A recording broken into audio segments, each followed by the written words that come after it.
ശബരിമല വിഷയത്തിൽ സ്വതന്ത്ര ഇന്ത്യരായിട്ടുള്ള മലയാളി സമൂഹം സ്വീകരിക്കേണ്ട നിലപാടുകളെക്കുറിച്ച് 2 വാക്ക്. ഇതിനെക്കുറിച്ച് കൂടുതൽ വിശദമായിട്ട് നമ്മൾ സംസാരിക്കുന്നുണ്ട്. ഞാൻ ഈ പരിപാടി കഴിഞ്ഞിട്ടുണ്ടെന്ന് വെച്ചാണ് ഇരുന്നത്. നമ്മൾ സംസാരിച്ചിട്ടുണ്ട്, നമ്മുടെ വീഡിയോസൊക്കെ അതിനകത്ത് കിടപ്പുണ്ട്. ശബരിമല വിഷയത്തെക്കുറിച്ച് എഴുതിയിട്ടുണ്ട് 3-4 പോസ്റ്റുകൾ. പൊതുവിൽ ഇതാണ് 2 വാക്കെന്ന് പറഞ്ഞാൽ അറിയാം. ആദ്യത്തെ വാക്ക് ഇതാണ്: ഇന്ത്യൻ ഭരണഘടനയിലെ ആർട്ടിക്കിൾ 14 മുതൽ 17 വരെയുള്ള സമത്വം സംബന്ധിച്ചുള്ള വകുപ്പുകൾ. അതെന്ന് പറഞ്ഞാൽ ഇന്ത്യയിലുള്ള എല്ലാ പൗരന്മാർക്കും അവരുടെ ഭാഷ, ലിംഗം, ദേശം, പ്രദേശം എന്ത് ആയിക്കൊള്ളെ തുല്യമായിട്ടുള്ള അവകാശ അധികാരങ്ങൾ നൽകുന്നതാണ്. അതിന് വിരുദ്ധമായിട്ടുള്ള ഒരു നിയമം അത് സ്വകാര്യ ഇടങ്ങളിൽ പോലും നടപ്പിലാക്കാൻ പറ്റില്ല. ഉദാഹരണമായിട്ട് നിങ്ങളുടെ വീട്ടിൽ നിങ്ങൾക്ക് നിങ്ങളുടെ കുട്ടികളെ നിങ്ങൾക്ക് അധിക്ഷേപിക്കാനോ ശിക്ഷിക്കാനോ ഉള്ള അവകാശമില്ല. നിങ്ങളുടെ ഭാര്യയെ മർദ്ദിക്കാനുള്ള അവകാശമില്ല. മാരിറ്റൽ റേപ്പ് നടത്താനുള്ള അവകാശമില്ല. ഇന്ത്യയിലുണ്ട് കേട്ടോ, ഇന്ത്യയിൽ മാരിറ്റൽ റേപ്പ്, ബാക്കി വെളിവുള്ള ദേശങ്ങളിലൊന്നുമില്ല. അപ്പം ഫണ്ടമെന്റൽ റൈറ്റ്സ് എന്ന് പറയുന്നത് വളരെ പ്രധാനപ്പെട്ട കാര്യമാണ്. ഫണ്ടമെന്റൽ റൈറ്റ്സ് വയലേറ്റ് ചെയ്തുകൊണ്ട് നിങ്ങൾക്കൊരു നിയമം കൊണ്ടുവരാൻ കഴിയില്ല, ഒരു സർക്കാരിനെ തന്നെ പിന്തുണയ്ക്കാനും കഴിയില്ല. അപ്പം സ്ത്രീകൾ ശബരിമലയിൽ പോകണോ, എന്തുകൊണ്ട് സ്ത്രീകൾക്ക് പൊയ്ക്കൂടാ എന്നുള്ള ചോദ്യം വരുന്നിടത്ത് അവിടെ വേറെ ഓപ്ഷനൊന്നുമില്ല. സ്ത്രീകൾ പോകേണ്ടതാണ് എന്ന് തീരുമാനിച്ചാൽ അവർക്ക് പോകാം, പോകാനുള്ള അവകാശം ഉണ്ടാവണം. അവർ പോകണമെന്ന് ചോദിച്ചാൽ എൻ്റെ അഭിപ്രായത്തിൽ പോകേണ്ട കാര്യമില്ല. സ്ത്രീയും പുരുഷനും അല്ല, ഏതോ ഒരു ഗോപാലകൃഷ്ണൻ പറഞ്ഞോണം, മനുഷ്യനായിട്ടുള്ള ആരും അങ്ങോട്ട് പോകേണ്ട കാര്യമില്ല. അവിടെയൊക്കെ മൃഗങ്ങളൊക്കെ വസിക്കേണ്ട സ്ഥലമാണ്, അങ്ങനെ പോകേണ്ട കാര്യമില്ല. പക്ഷേ ഇപ്പോൾ ആത്മഹത്യ ചെയ്യാനായാലും സെപ്റ്റിക് ടാങ്ക് വൃത്തിയാക്കാനാണേലും മദ്യപിക്കാനാണേലും എന്തും ചെയ്യാൻ എല്ലാവർക്കും തുല്യാവകാശം ഉണ്ടാവണം. എന്ന് വെച്ചാൽ ഇവരാരും ചെയ്യണമെന്നല്ല, ചെയ്യാൻ. ഇപ്പോൾ പുരുഷൻ മാത്രമേ ആത്മഹത്യ ചെയ്യാൻ പാടുള്ളൂ എന്നൊക്കെ വന്നു കഴിഞ്ഞാൽ നമ്മൾ എതിർക്കും. എന്ന് വെച്ചാൽ പുരുഷൻ ആത്മഹത്യ ചെയ്യണം, സ്ത്രീകൾ ആത്മഹത്യ ചെയ്യണം എന്നല്ല എൻ്റെ അർത്ഥം. സ്ത്രീകൾ ശബരിമല പോകണം എന്നല്ല ഞാൻ പറഞ്ഞത്. സ്ത്രീകളും പുരുഷന്മാരും മനുഷ്യരായിട്ടുള്ള ആരും പോകേണ്ട കാര്യമില്ല. പക്ഷെ സ്ത്രീകൾക്ക് അങ്ങനെ ഒരു വിലക്ക് വരുന്നത് ഈ രാജ്യത്തിൻ്റെ ഭരണഘടനയായിട്ടോ പൗരാവകാശങ്ങളുമായിട്ടോ ഒത്തുപോകുന്ന കാര്യമല്ല. അതുകൊണ്ട് അതാണ് നമ്മുടെ നിയമം. പക്ഷെ നമ്മൾ അങ്ങനെ ആഗ്രഹിക്കുന്നില്ല. സ്ത്രീകളൂടെ പോകണമെന്നോ പുരുഷന്മാർ പോകണമെന്നോ ഒന്നും ആഗ്രഹിക്കുന്നില്ല. ഇത് രണ്ടും അന്ധവിശ്വാസം തന്നെയാണ്, സമൂഹത്തിന് ഒട്ടും ഗുണകരമല്ലാത്ത കാര്യം തന്നെയാണ്. അത് ഭരണഘടനാ വിരുദ്ധമാണ് എന്നുള്ള വാദം തന്നെയാണ് നമുക്കുള്ളത്.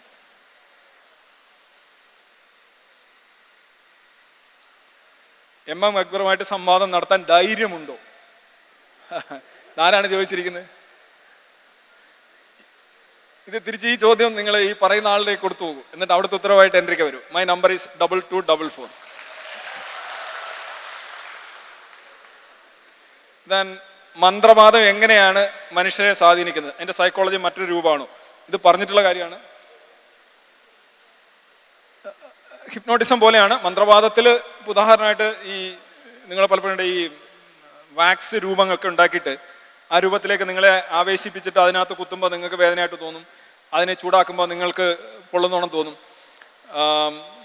പല ഈ മെക്സിക്കൻ കൾച്ചറിലൊക്കെ ഇതുപോലെയുള്ള മന്ത്രവാദങ്ങൾ നിങ്ങൾ വിശ്വസിക്കണം. You need to believe in this bullshit എന്ന് ഞാൻ പണ്ട് പറഞ്ഞോണം.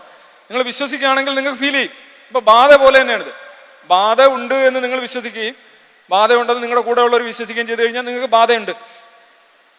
ഒരു മേശിരി അല്ലല്ലേ, തിരുമേനി ദ മേശിരി ഓഫ് കൂടോത്രം ഈസ് കോൾഡ് തിരുമേനി. അദ്ദേഹം വന്നിട്ട് കുറെ ആക്രി പുക അത് ഇത് കോഴി രക്തമൊക്കെ ചെയ്യുമ്പോൾ നിങ്ങളിൽ നിന്ന് എന്തൊക്കെ ഇറങ്ങി പോകുന്നതായിട്ട് നിങ്ങൾക്ക് തോന്നുന്നു.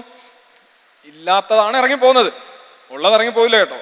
അതേപോലെ മന്ത്രവാദം എന്ന് പറയുന്നത് നിങ്ങളുടെ മനസ്സിനെ വേറൊരു തലത്തിലേക്ക് പരുവപ്പെടുത്തിയെടുക്കുക. ആ പരുവപ്പെടുത്തിയിരിക്കുന്ന അവസ്ഥയിൽ നിന്ന് നിങ്ങൾക്ക് പലതും പോയതായിട്ടും വന്നതായിട്ടും തോന്നും. ഈ തോന്നലാണല്ലോ പ്രധാനം. ആക്ച്വലി തോന്നലാണല്ലോ പ്രധാനം.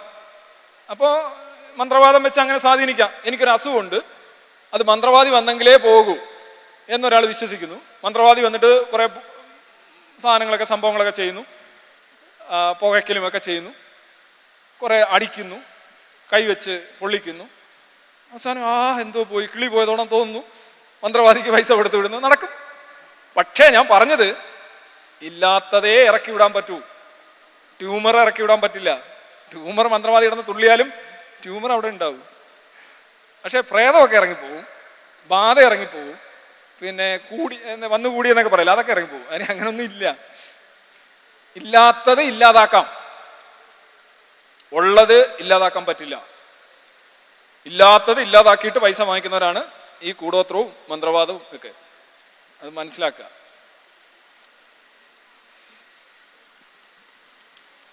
ഭരണഘടന ഉണ്ടെങ്കിലും ഭരണഘടനാ വിരുദ്ധമായ നിയമങ്ങളുടെ രാജ്യമാണ് ഇന്ത്യ. അതിൽ ഒരു ചരിത്ര പശ്ചാത്തലം എന്താണ്? ഈ ഭരണഘടന ഉണ്ട്, അത് ഞാൻ പറഞ്ഞിട്ടുള്ളൊരു കാര്യമാണ്. ഞാനെനിക്ക് എപ്പോഴും ഇപ്പോൾ പേടിയെന്ന് വെച്ചാൽ യൂട്യൂബ് പ്രേക്ഷകരെയാണ്. നിങ്ങളിപ്പോൾ പുതുതായിട്ടായിരിക്കും ഒരു കാര്യം ഞാനിവിടെ പറഞ്ഞു, ഇത് മറ്റെടുത്ത് പറഞ്ഞല്ലേ മറിച്ചെടുത്ത് പറഞ്ഞല്ലേ എന്ന് പറഞ്ഞവർ ഇങ്ങനെ കമന്റ് എഴുതിയിടും. അതുകൊണ്ടാണ് പ്രശ്നം. എന്നാലും കുഴപ്പമില്ല, എന്നാലും നിങ്ങളാണ് പ്രധാനം. ഇന്ത്യക്ക് അർഹിക്കാത്ത ഒരു ഭരണഘടന ഇന്ത്യയിലുള്ളത്. നമ്മൾ ചുവന്നുകൊണ്ട് നടക്കുന്ന പല കാര്യങ്ങളും നമ്മളുടേതല്ല. ഇന്ത്യൻ ഭരണഘടന ഇന്ത്യയുടേതല്ല. അതാണ് എനിക്ക് പറയാനുള്ളത്. അതൊരു ഇറക്കുമതി സാധനമാണ്. അതിനകത്തുള്ള മിക്കവാറും കാര്യങ്ങളൊക്കെ കുറെ കൂടെ പരിഷ്കൃതമായിട്ടുള്ള ലിബറൽ ജനാധിപത്യ സമൂഹങ്ങൾ കണ്ടെത്തിയ കാര്യങ്ങൾ. ആ കാര്യങ്ങൾ നമ്മളതിനകത്ത് കുത്തി നിറച്ചിരിക്കുന്നതിനാൽ നമുക്കിതെടുത്ത് ഉപയോഗിക്കാൻ കഴിയുന്നില്ല. മനസ്സിലായി? നിങ്ങളുടെ ഒരു സൈക്കിൾ പോലും ഓടിക്കാൻ അറിയാൻ വയ്യാത്ത ഒരു ടീമിന്റെ മുന്നിൽ ഒരു റോൾസ് റോയ്സ് കാർ കൊണ്ടിട്ട് കഴിഞ്ഞാൽ എന്തായിരിക്കും? ഇന്ത്യൻ ഭരണഘടന എന്ന് പറയുന്നത് ഒരു റോൾസ് റോയ്സ് കാറാണ്. നമുക്ക് പല ടീമുകൾക്കും സൈക്കിൾ പോലും ഓടിക്കാൻ അറിയില്ല. മതേതരത്വം, ഇന്ത്യ എന്ന് പറയുന്ന രാജ്യത്തിന് മതേതരത്വം എന്ന് പറയുന്ന സാധനത്തെ കുറിച്ച് അറിയില്ല. ലിംഗനീതി, എന്ത് ലിംഗനീതി?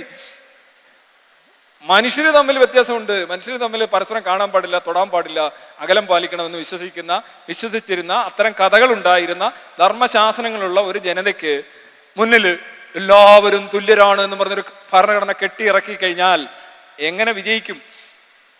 അവിടെ ഈ ഭരണഘടന സ്വീകരിക്കാനായിട്ടുള്ള മസ്തിഷ്കപരമായ പരുവപ്പെടുത്തൽ ഇന്ത്യൻ സമൂഹത്തിൽ സംഭവിച്ചിട്ടില്ല. നമ്മൾ ചെയ്യാൻ ശ്രമിക്കുന്നത് അതാണ്. ചുമ്മാ അതങ്ങ് ഭരിച്ചിട്ട് ഇത്രയും സീറ്റ് വാങ്ങിച്ച് ഭരിച്ചിട്ടൊന്നും കാര്യമില്ല. കുറെ റോഡ് ഉണ്ടാക്കിയിട്ടോ കുറെ പദ്ധതികൾ ഉണ്ടാക്കിയിട്ടോ ഒന്നും കാര്യമില്ല. കുറെ വിമാനത്താവളം ഉണ്ടാക്കിയിട്ട് കാര്യമില്ല. ആർക്കാണ് ഈ വിമാനത്താവളം ഉണ്ടാക്കി കൊടുക്കുന്നത്?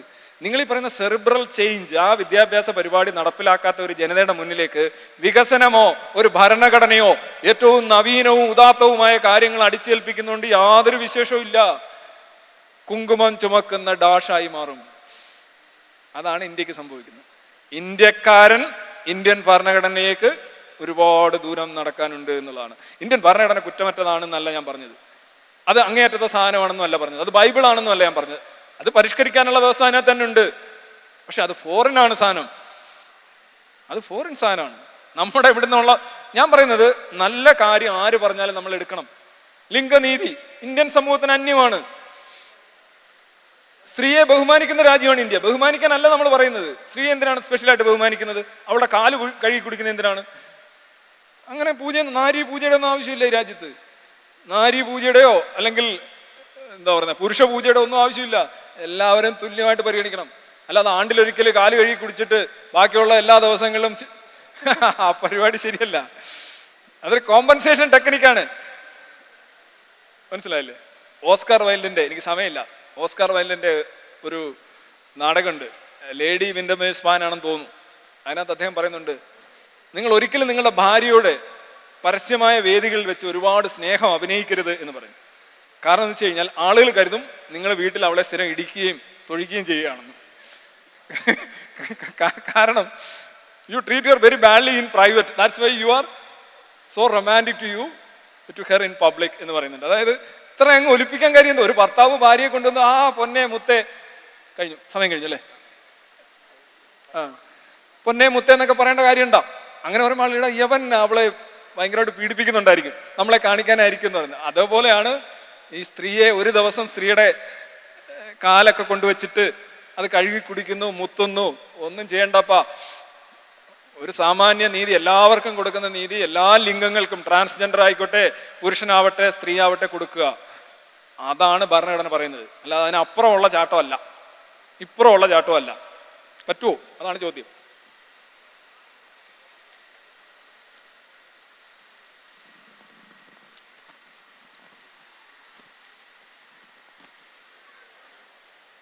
അച്ഛൻ എന്ന നിലയിൽ നെഹ്റു ഒരു പരാജയമായിരുന്നു. ഒരിക്കലും ഒരു സ്വച്ഛാധിപതി ആവില്ല. ദൃഢനിശ്ചയമുള്ള ഒരു അച്ഛൻ്റെ മകൾ എങ്ങനെ ഒരു സ്വച്ഛാധിപതിയായി? അത് അടുത്ത പരിപാടിയിൽ പറയേണ്ട കാര്യമാണ്, നീണ്ട് പരിപാടി. ഇന്ദിര തൻ്റെടിയായിരുന്നു. ഇന്ദിരയുടെ വിവാഹം സംബന്ധിച്ച് തന്നെ നെഹ്റുവിന് യോജിപ്പുണ്ടായിരുന്നില്ല. പക്ഷേ നെഹ്റു ഒരുപാട് വളർന്നുകൊണ്ടിരുന്ന മനുഷ്യനാണ്, സദാ വളർന്നുകൊണ്ടിരുന്ന മനുഷ്യനാണ്. നെഹ്റുവിൻ്റെ വാക്കുകൾ പലതവണ പല ഘട്ടങ്ങളിൽ നിസ്സാരവൽക്കരിക്കുന്ന സ്വഭാവം ഇന്ദിരാഗാന്ധിയുടെ ഭാഗത്തു നിന്നുണ്ടായിട്ടുണ്ട്. അവരുടെ ജീവിതം പരിശോധിച്ചാൽ അങ്ങനെ ചെയ്തുകൂടാന്നല്ല ഞാൻ പറയുന്നത്. അപ്പം ഇന്ദിരാഗാന്ധിയിൽ അങ്ങനെ ഒരു എലമെന്റ് പണ്ടേ ഉണ്ട്.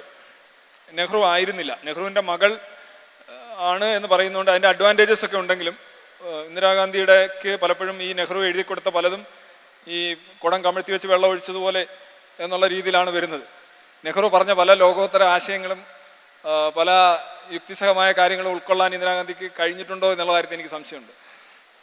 അപ്പം നെഹ്റുവിൻ്റെ മകൾ നെഹ്റു പോലെ ആകണം എന്നുള്ള ഒരു പാരമ്പര്യവാദത്തിൽ അധിഷ്ഠിതമാണ് ഈ ചോദ്യം. അതുകൊണ്ട് ഇതിനെ ഞാൻ ശക്തമായി അപലപിക്കുന്നു എന്നൊന്നും ഞാൻ പറയുന്നില്ല. മറിച്ച് വ്യത്യാസമുണ്ട്. They were two different individuals with the different faculties and capacities, temperament. Of course, it can be like that. Even EMS മന്ത്രിസഭയെ പിരിച്ചുവിടാനായിട്ടുള്ള വാശി ഇന്ദിരാഗാന്ധിയുടേതായിരുന്നു എന്നാണ് പറയപ്പെടുന്നത്. എമർജൻസി എന്ന് പറയുന്ന ഒരു സാധനം ഒരിക്കലും ജവഹർലാൽ നെഹ്റു എന്ന് പറയുന്ന ഒരാൾ ഇന്ത്യയിൽ കൊണ്ടുവരില്ല. അങ്ങനെ അങ്ങേയറ്റം ശ്വാസം മുട്ടിച്ച് വന്നാലും എമർജൻസി അങ്ങനെ കൊണ്ടുവരില്ല. പക്ഷെ ഇന്ദിര കൊണ്ടുവരും. So they are two different individuals. നമ്മുടെ ഒരു ഇമ്മീഡിയറ്റ് ആയിട്ടുള്ള ഒരു പ്രൊപ്പൻസിറ്റി അല്ലെ ഒരു പ്രവണത എന്ന് പറഞ്ഞു കഴിഞ്ഞാൽ ഇങ്ങനെ ഒരു അച്ഛന് അങ്ങനെ ഒരു മകൾ എങ്ങനെ ഉണ്ടായി? അത് പാരമ്പര്യവാദമാണ് കേട്ടോ, ഞാൻ അപലപിച്ചതല്ല. മകളും മകനും നമ്മളുടെ കോപ്പികളായിരിക്കണം എന്നുള്ള ഒരു ബോധം, ഒരു വാദമാണ് അവിടെ. അങ്ങനെ ആകണമെന്നില്ല. They can be a mutated copy. They can be extremely different from what you are. They can be anything, everything and nothing. അങ്ങനെയും വരാം. പല പല വലിയ അച്ഛന്മാർക്ക് വളരെ ഹോപ്പ്ലെസ് ആയിട്ടുള്ള മക്കളുണ്ടാവാറുണ്ട്. നിങ്ങൾ ഈ മക്കളെ അതുപോലെ ആക്കാനുള്ള ഉത്തരവാദിത്തത്തിൽ നിന്ന് അച്ഛന്മാരെ വെറുതെ വിടാനാണ് ഞാൻ അഭ്യർത്ഥിക്കുന്നത്. ഒരിക്കലും നിങ്ങളുടെ ഒരു കോപ്പിയാണ്, ബയോളജിക്കൽ കോപ്പിയാണ്. 50% ഓഫ് ദ ജനറ്റിക് മെറ്റീരിയൽ നിങ്ങൾ കൈമാറി കഴിഞ്ഞു. ഇനി അതിനപ്പുറം ഇട്ട് കളയ്ക്കുന്നത് ശരിയല്ല എന്നുള്ളതാണ്. അവർ വളർന്നു വരട്ടെ. സ്വാതന്ത്ര്യ അർദ്ധരാത്രിയിൽ എന്ന കൃതിയെക്കുറിച്ച് ഒരു ചരിത്ര പുസ്തകമായി കാണാൻ പറ്റുമോ? താങ്കളുടെ പ്രതികരണം. ചരിത്രം സാഹിത്യം എല്ലാം കൂടെ ഇടകലർന്ന ഒരു സാധനമാണ്. അതിനകത്ത് ചരിത്രമുണ്ട്. പൂർണ്ണമായ ഒരു ചരിത്ര പുസ്തകമായിട്ട് എടുക്കേണ്ട കാര്യമില്ല. നല്ലോണം വായനാശേഷി, വായിക്കാൻ കഴിയുന്ന, ലോകത്തെ ഏറ്റവും കൂടുതൽ വിറ്റഴിയപ്പെട്ട പുസ്തകങ്ങളിലൊന്നാണത്. ചരിത്രമുണ്ട്, നല്ല തോതിൽ ചരിത്രമുണ്ട്. ഡേറ്റുകളും ഈ ചരിത്രത്തെക്കുറിച്ച് പറയുമ്പോൾ ഒരു വാചകോടെ പറയാം. ഈ വൈകിയ വേളയിലാണ് ചരിത്രവും സാഹിത്യവും തമ്മിലുള്ള വ്യത്യാസം എന്ത് എന്ന് ഞങ്ങൾ സാഹിത്യ വിദ്യാർത്ഥികളെ പഠിപ്പിക്കാറുണ്ട്. അപ്പം ഞങ്ങൾ പറയുന്നത് everything is wrong in history except dates and events and everything is right in literature except dates and events എന്നാണ് പറയുന്നത്. ചരിത്രത്തിൽ എല്ലാം തെറ്റാണ്, കെട്ടുകഥകളാണ്. ഡേറ്റുകളും സംഭവങ്ങളും ഒഴികെ എല്ലാ ഡേറ്റും സംഭവം കറക്റ്റ് ആയിരിക്കും, ബാക്കിയെല്ലാം ഗ്യാസ് ആയിരിക്കും. ലിറ്ററേച്ചറിൽ everything is right in literature except dates and events. Literature ഡേറ്റും ഇവൻറ്റും കറക്റ്റ് ആയിരിക്കില്ല, പക്ഷെ സംഗതി എല്ലാം ശരിയായിരിക്കും. ചുമ്മാ പറയുന്നതാണ് കേട്ടോ, തള്ളാണിത്. എന്നാലും ഇങ്ങനെ ഒരു പറച്ചിലുണ്ട് എന്ന് പറയുന്നത്. ഞങ്ങൾ ലിറ്ററേച്ചറുകാർ സ്വയം പൊക്കിയടിച്ച് സംസാരിക്കുന്നതാണ്. ലിറ്ററേച്ചർ ഇങ്ങനെ മനുഷ്യൻ്റെ വ്യഥകളുടെ ആകുലതകളുടെ ഒരു പ്രകാശനമാണ്, അത് ഭയങ്കര സംഭവമാണെന്ന് കാണിക്കാനായിട്ട് പറയുന്ന ഒരു സാധനമാണ്. അപ്പോൾ ഫ്രീഡം അറ്റ് മിഡ് നൈറ്റ് ഈ ചരിത്രമാണോ അതോ